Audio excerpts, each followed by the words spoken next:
সফল মানুষরা দিনের বেলা ঘুমায় না, ঘুমানো চিন্তাই করতে পারে না। হাউ কাম?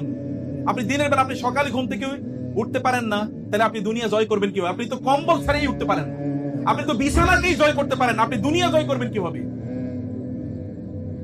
বিছানা জয় করা শিখুন। জঙ্গলের প্রাণীগুলো যদি আপনার আগে, জঙ্গলের প্রাণীগুলো যদি আপনাদের আগে ঘুম থেকে উঠে তাদের শিকারের জন্য যেতে পারে, তাহলে বুঝবেন জঙ্গলের প্রাণীর চেয়েও আপনি নিচু, জঙ্গলের প্রাণীর চেয়েও আপনি কি পিছিয়ে আছেন। ওরা সফল, কিন্তু আপনি সফল হবেন না।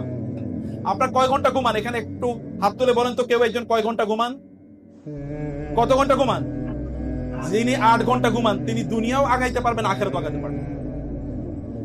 7 ঘন্টা, 9 ঘন্টা কেউ কেউ ঘুমায়, সুবহানাল্লাহ। তাহলে জীবনের প্রায় 3 ভাগের 2 ভাগ ঘুমিয়ে কাটে দিচ্ছে। ছোটবেলা ঘুমাইছে, এরপরে বৃদ্ধ হলেও ঘুমাবে, আর মধ্যখানে 9 ঘন্টা ঘুমাচ্ছে। আপনাদেরকে কেউ যদি বলে থাকে 8 ঘন্টা ঘুমাতে হবে, তারা আপনাদেরকে মিস ইনফরমেশন দিয়েছে। রাসূলুল্লাহ সাল্লাল্লাহু আলাইহি ওয়াসাল্লাম পৃথিবীতে শ্রেষ্ঠতম एग्जांपल না?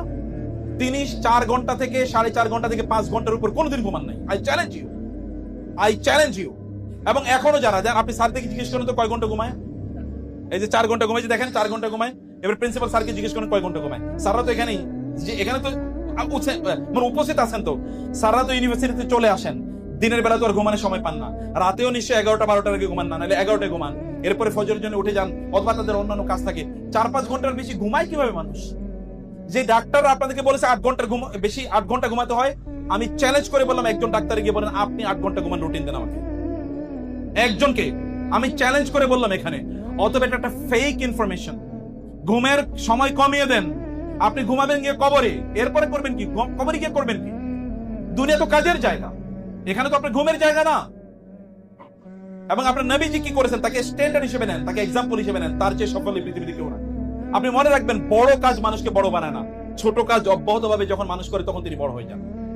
ছোট কাজ যদি অব্যাহতভাবে করেন, যদি প্রতিদিন আপনি 1 পৃষ্ঠা করে বই পড়েন, তাহলে আপনি বছর শেষে 365 পৃষ্ঠা পড়ে ফেলবেন, প্রায় আপনার 2-3টা বই পড়া হয়ে যাবে।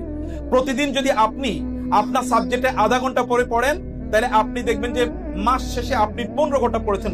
অনেকে 15 ঘন্টা পড়ে না, প্রতিদিন কেবল আধা ঘন্টা করে পড়েছেন, এবং আপনি 1 বছর পরে দেখবেন যে আপনার এই সাবজেক্টে আপনার ইউনিভার্সিটির মধ্যে আপনি সবার চেয়ে বিখ্যাত হয়ে যাবেন। অথবা আপনি যে কোনো আপনার ফোকাসটাকে ঠিক রেখে আপনি ওই পথে অব্যাহতভাবে আপনি চলেন, যেমনি ভাবে আপনার নবী সাল্লাল্লাহু আলাইহি ওয়াসাল্লাম চলে গিয়েছেন। সম্মানিত ভাইরা বোনেরা, আপনি যদি সত্যি করতে ভালো মানুষ হতে চান, তাহলে নামাজের কোনোদিন মিস করুন। নামাজকে আপনি অক্সিজেনের মতো করে গ্রহণ করেন। নামাজ যেমনি ভাবে আপনার শরীরের জন্য অক্সিজেন প্রয়োজন, তেমনি ভাবে আপনার আত্মার জন্য কি দরকার? নামাজ